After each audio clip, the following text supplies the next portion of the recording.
Reddeos presents r/AskReddit. If you enjoy the video, show your support by commenting, liking and subscribing to the channel. Cops of Reddit, what's the funniest change in, already perfectly legal, behavior people do in front of you when they realize you're there? I went to a loud music call when I was in training once to a party I had actually been invited to.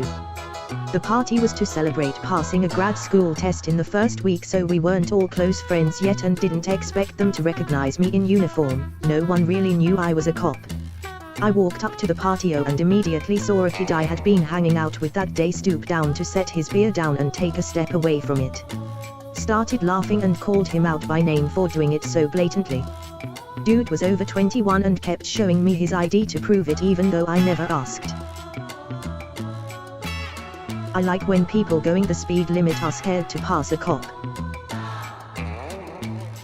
The biggest change I see is people go out of their way to make or break eye contact. Some of the most innocent people stare, watching everything we do.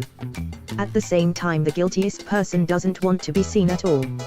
Edit, as an example of how it can work in the opposite direction, just this past Sunday, I engaged with a guy who approached me while at lunch. He started asking me questions about what gun I carry and if I've ever seen Game of Thrones. I talked with him for a bit, got his name and went back to my car after eating. I ran his information and guess what? He had a warrant for assault. I went back into the restaurant and arrested him. Thanks for all the cake day wishes. Ask me anything, I'll do my best to answer. I believe building a healthy and open dialogue is how we can solve most issues. Edit #2, thanks for the gold laughing smiley. Edit #3, thanks for the silver. I'm a probation and AMP, parole officer, for law enforcement authority in my state. We regularly do home visits on our offenders to verify their address and make sure they are within the guidelines of their supervision. Almost without fail, everyone is just about to start cleaning whenever we arrive. I'm not there to judge the state of their house, I just want to make sure they are not doing anything blatantly illegal and that the address they gave is valid.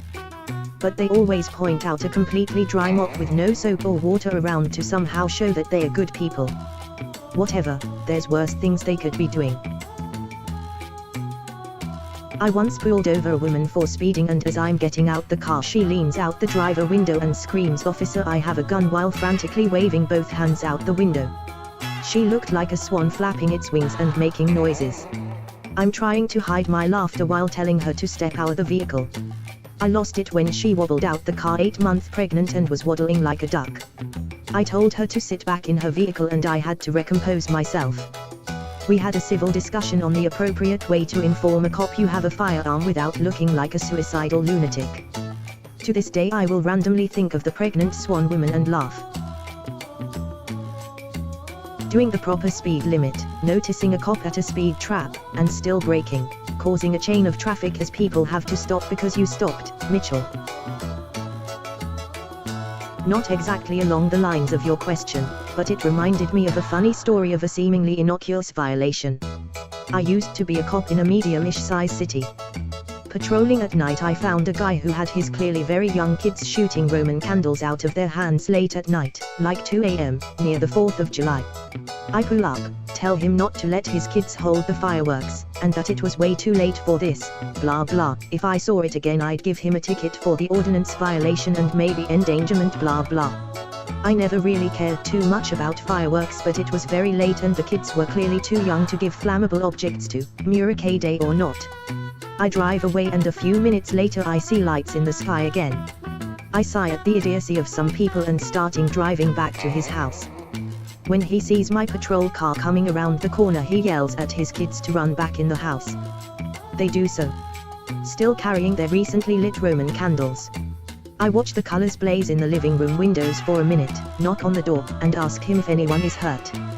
He says no. I tell him that's why kids aren't responsible enough for fireworks and that he is a dumbass and ask him if he understands where I'm coming from now.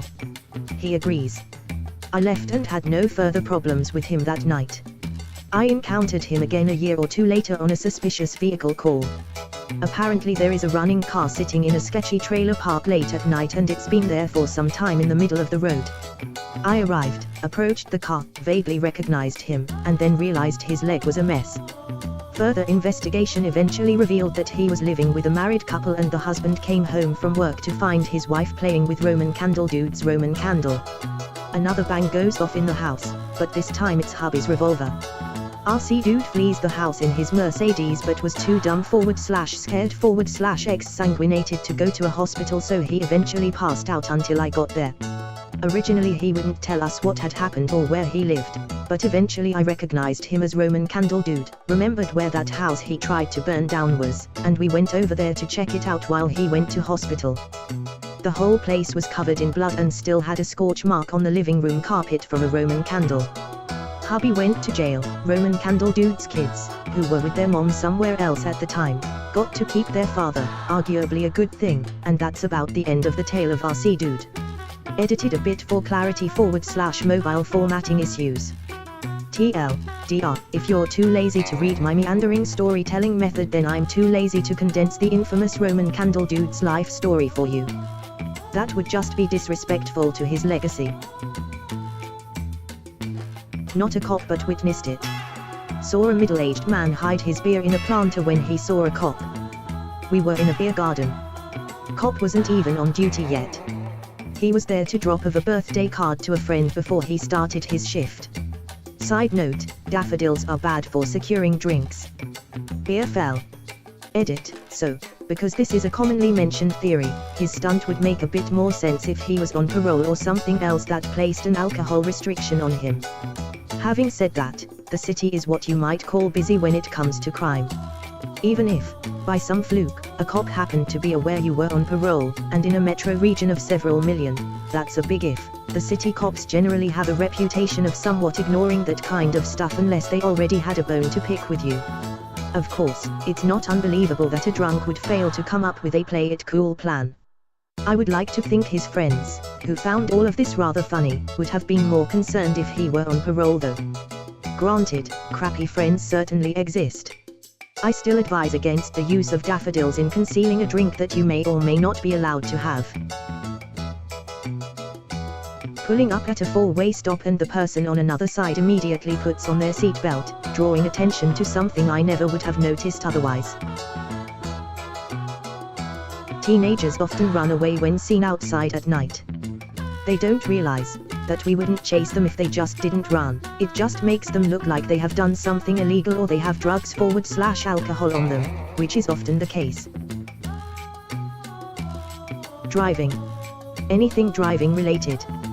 People suddenly think the rules of the road don't apply anymore as soon as they see your police vehicle, like a police vehicle has some holy grail roadway stops, for example, even if the other person has the right of wait until you will just sit there.